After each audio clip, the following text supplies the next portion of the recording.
It was either I wrote a book or I dropped an album, and I think there's enough albums.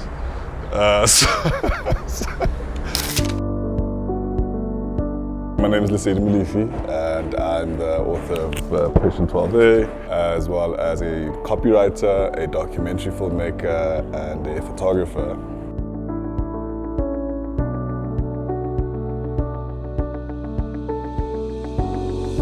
What are 5 words I'd use to describe the memoir? It's wild. It is, it's sprawling, candid, gentle. I tried to be really gentle in how I wrote it. And real. Straight up real, man. You know what I mean? Yeah. The motivation behind the memoir, I think at the heart of it, once everything's said and done, I think I did it out of spite.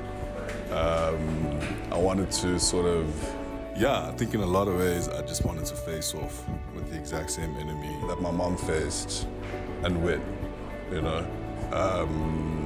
So seeing my mom experience depression and mental illness really, I think ultimately, fueled, it just kind of made it very personal. I took it personally. You know what I mean?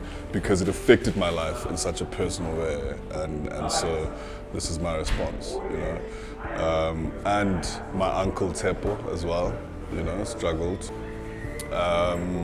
It's personal. The motivation behind it was what it took away from me. The format of writing it, like 21, sort of these days that spill out of it, I really wanted the reader to come along with me. I don't want to kind of go, oh man, I learned about 5 rules to do this, you know what I mean? And then boom, now I'm publishing a self-help book. It's like broken telephone, I wanted the reader to come along with me.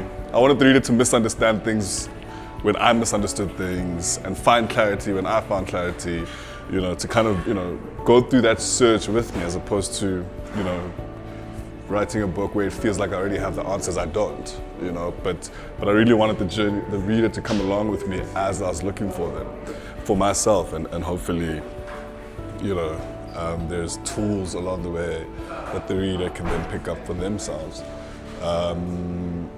It was. I think when I got to Ekiso, it was a cross section of ordinary South Africans that I was just like, wow, I really wish more people saw how many ordinary, everyday South Africans are working through living as an ordinary, everyday South African.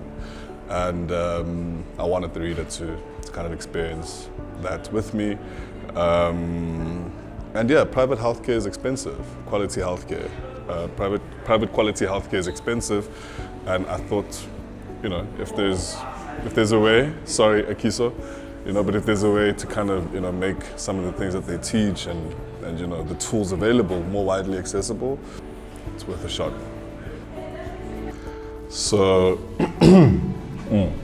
so during my stay, there was an art class, and so I remember being in the art class and we were doing, like cutouts and working with scissors and all of that, and I don't know, that didn't really interest me. So I wanted to kind of do something or create something in that class that, that I think would kind of reflect back to me how I was feeling, or, just kind of the mood I was in.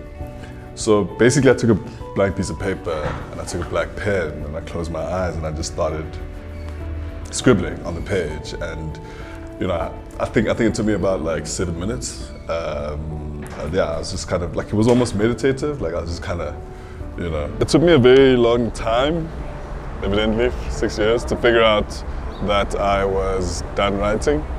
I didn't really feel like I was done, and I think that just comes with the territory. I think a story like this, the last page in the book isn't actually the end of the story.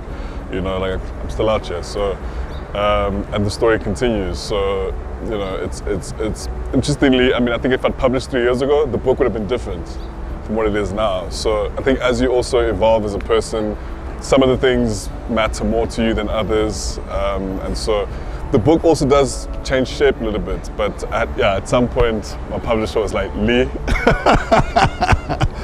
let go," and I had to just kind of surrender the book, I think for anybody who wants to write a book, please do. I think we need so many more books that can kind of demystify and uncover, and so that's the first thing. You have to do it. You don't have to, but it'd be nice if you did. So then the question about how to do it, you really, I think, figure out your own process, what works best for you. Some people want to wing it. Sometimes I winged it. I was just kind of like, I'm gonna write at 2 a.m. Then I didn't, and then I'm gonna write at 2 p.m. Also, writing at night helps because it's quiet. So maybe that's a piece of advice I can offer at this point, is that I think writing in a quiet environment, giving yourself solitude, giving yourself time to just kind of sit with your thoughts and sit with yourself really helps bring a lot of clarity. At least it did for me. And yeah, the rest you figure out your own process really, and then you wing it. I would say the writers, the writers, the work that really inspired me and affirmed me and resonated with me as I was even thinking about doing this, right? Because there's also that. Dr. Gabor Mate, Jesus man, like The Myth of Normal. What's interesting is that I read The Myth of Normal at the tail end of writing this book, and at a time when I thought about not publishing it, because I was pretty skeptical. I was like, wait, who the hell does this? And reading The Myth of Normal really affirmed me and kind of kept me going. I think reading The Will to Change by Bell Hooks really kind of, I think you'd understand Patient 12A a lot better after reading The Will to Change. And especially the style of writing, I think, particularly Day 14, Susan Sontag's as consciousness is harnessed to flesh, like really sort of that stream of consciousness writing, just that, that kind of, basically the noise written in words, so that inspired me a lot. I found, I really enjoyed just kind of how she writes so freely. It's almost like the pen is moving on its own as you read her, and I wanted it to feel that way too, for the reader, just kind of feel like, you're there with me, So shout out to those writers. Oh, also shout out, I think, to Kupano Ratele. Been recently, by recently I mean a few months ago, been exposed to his work, and I'm really enjoying it and looking forward to reading, his work a lot more extensively. Those are the writers and books that really helped me power through. What I want readers to take away from it is that, to be really gentle with yourself, to be really gentle with others. We're living in a country with like huge levels of trauma, and that takes a toll. And so I think it's never been more important to be really gentle with human beings as they work through questions, big questions about themselves, questions about the world, their place in the world. And it's a human experience. I think that for me was probably the main thing. I didn't want to write this, technical kind of approach to this, where it's like, here's 5 steps. It's not a listicle. It's messy, it's crazy, it's wild, it's historical. It goes back to before you were around. There's just a lot, and so mental health. The mental health journey is a lifelong journey, and it's a human one. So I hope what the book does is remind people to be gentle with themselves as they work through it.